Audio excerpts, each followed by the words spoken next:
The streak. Everyone loves a great streak. A lot of times we talk about streaks in the context of sports, an amazing run of championships in whatever sport you're talking about. But you can have a great movie director have a great, an amazing run of films. Think about Martin Scorsese in his prime, and Stanley Kubrick, or maybe an actor, a amazing run of film roles. Robert De Niro in his prime. And there are streaks in music, and it's something that I've always been pretty fascinated with. Having just this amazing run of albums. So I've picked five. I've picked five streaks, and there's a lot more. But I want to share the five that impressed me the most. So let's talk streaks here on Amity Tracks.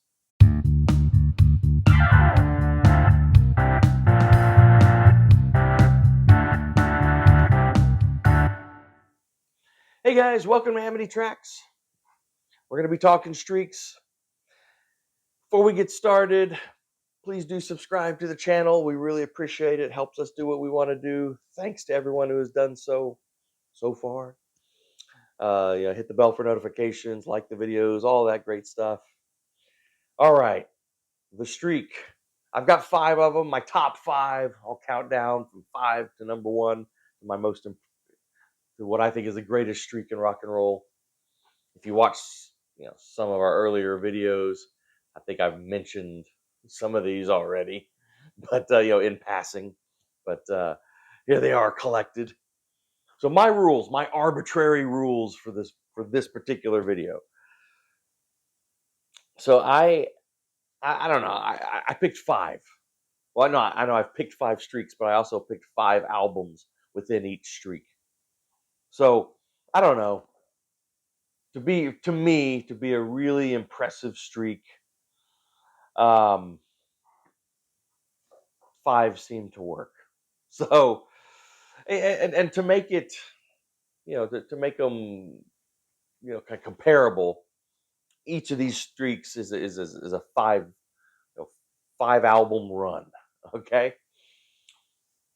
I mean, I guess you could have longer streaks, but it's pretty hard. I thought five was good. Five was really tough to do, but comparable. And I mean, I had to be strict. There could be no letdown. Within that five album run, all five records have to be amazing, just greatness. Can't let any one of these five slide. It's like, oh, amazing, amazing. It's pretty good, amazing, amazing. No, it's got to be five in a row amazing. Even just good breaks the streak. All right, so five incredible albums in a row. Those are my rules. Like I said, arbitrary, but it's my channel. All right. At number five, I gotta grab all five here to show you. The one artist in these five that we have actually already done a video on, although it was a long time ago. The Byrds. The Byrds. Between 1965 and 1968 is where this streak occurs. Of course, start with their amazing, groundbreaking debut. Then their second record, Turn, Turn, Turn, which just kind of continues the great momentum of that first record. Then Fifth Dimension, stretch out into some psychedelic, tones and really start to kind of do some different things and just have some, 8 Miles High and just some groundbreaking individual songs on there. After Gene Clark's departure, although Gene Clark really kind of departed, he was gone on most of Fifth Dimension.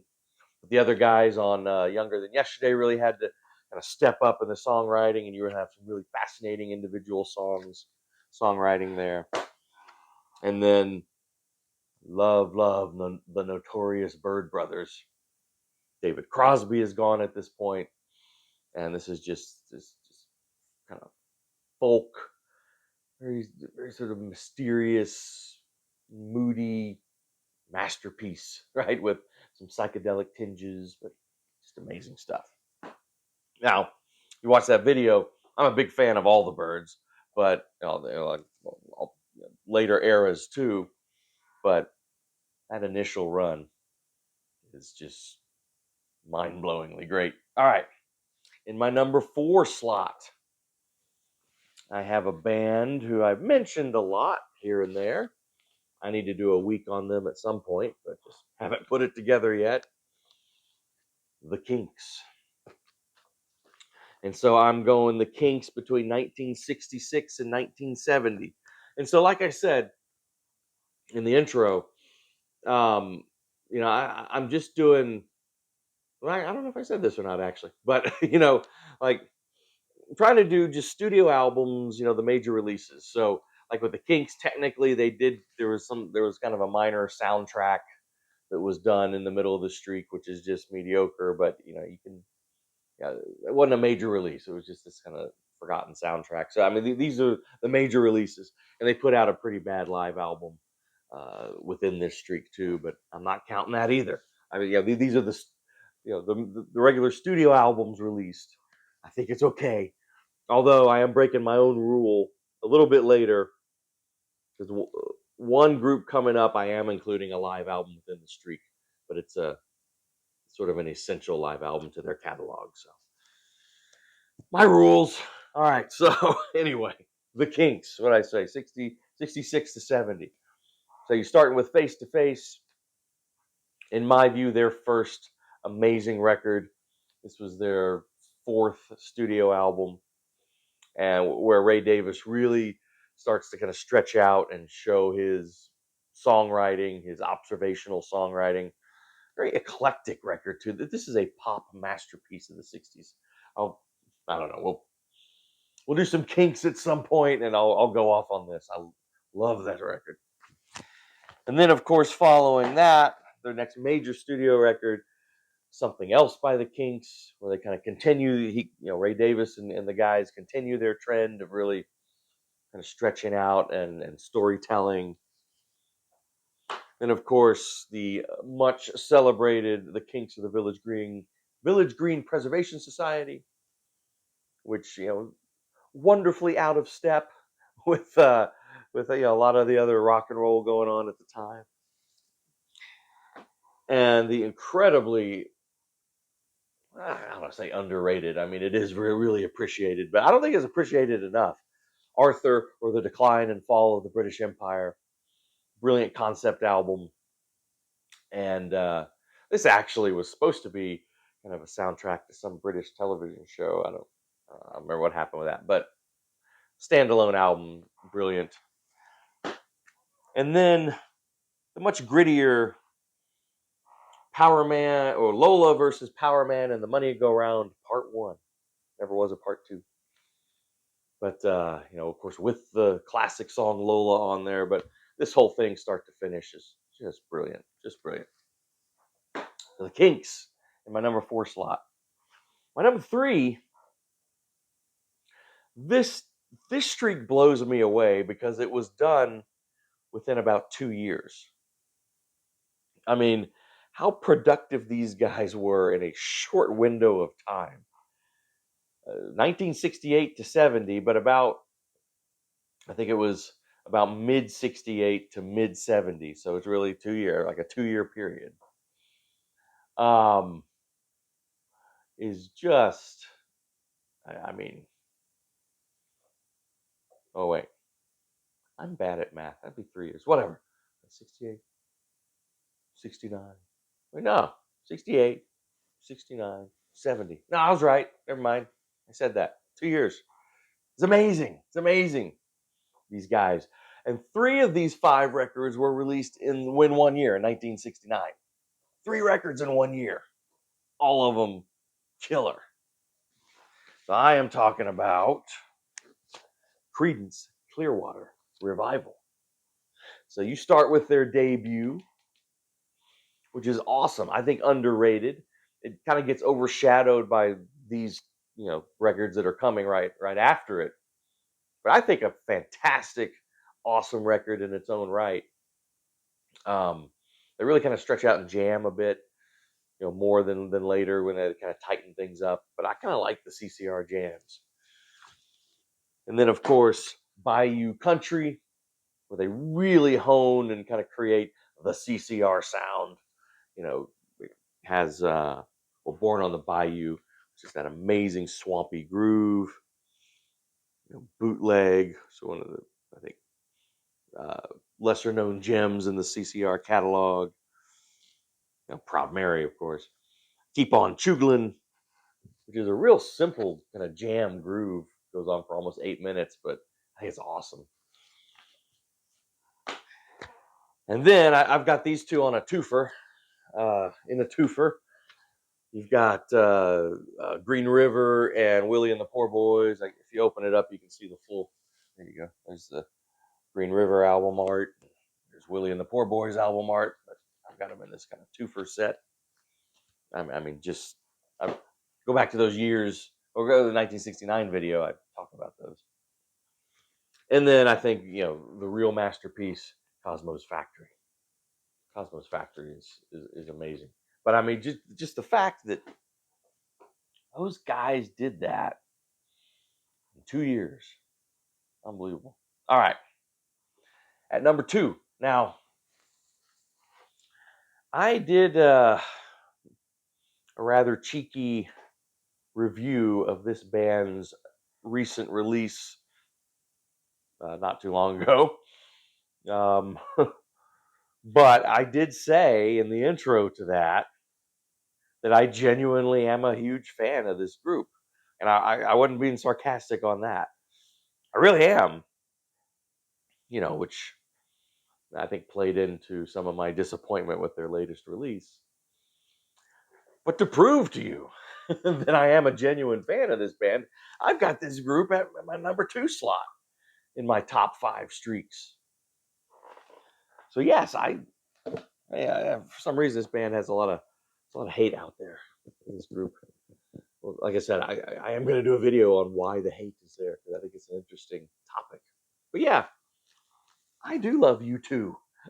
And I do think they had an incredible run. Almost had a 7 record run, but there's one in there that came out that sort of broke that streak a bit. But we're doing with runs of 5 anyway, right? And so I start with their debut, their auspicious debut. So, this streak goes 1980 to 87. So it does stretch out a little bit, but still an amazing streak. The debut in 1980 with Boy, I think I'm out of the gate announcing pretty new and unique sound. Their incredibly underrated and somewhat forgotten second record, October. I love October. I think October is, well, I don't know. I'm going to do U2 ranking at some point, so I don't want to give too much away. But I love October as much as the debut. And I know the debut is a lot more celebrated. And October had kind of a rough, they were going through some rough things, almost broke up. The band almost ended on their second record. But I think this record's fantastic. Love the mood and textures on it. Third, of course, War. The culmination of that first era. This is stone cold classic. This is the one record that, like, even a lot of U2 haters admit is pretty awesome. So War speaks for itself. Then I love Unforgettable Fire. The moods that are created here, not just from the band, but Brian Eno and Daniel Lanois come in and more than produce. They really become, in some ways, kind of the 5th and 6th members of the band. They actually, they play on here, and it's just, and kudos to U2 for sort of being open, to Eno and Lanois, being open to their ideas, and And I've just created a masterpiece in my view. And then, of course, ending the streak, or not, well, ending, but rounding out this particular streak. I mean, Joshua Tree. What are what you gonna say about Joshua Tree? The hits overplayed to death. Okay, that's not their fault though. I mean, I'm gonna talk Joshua Tree at some point. So yeah, and to me, I think Rattle and Hum is a bit of a dip. But then right after that, they come back with Octung Baby and then Zooropa, both of which I think are amazing. So I mean, they had a real good run. Yeah. All right. But my number one streak, and this is the one that I have referenced, I think, multiple times whenever these records have come up in my yearly countdowns way back when. There shouldn't be any surprise, and this is not a shocking pick, but I'm sorry. I just think this is. I've always felt this is sort of the greatest little run in rock and roll history. Rolling Stones, 1968 to 72.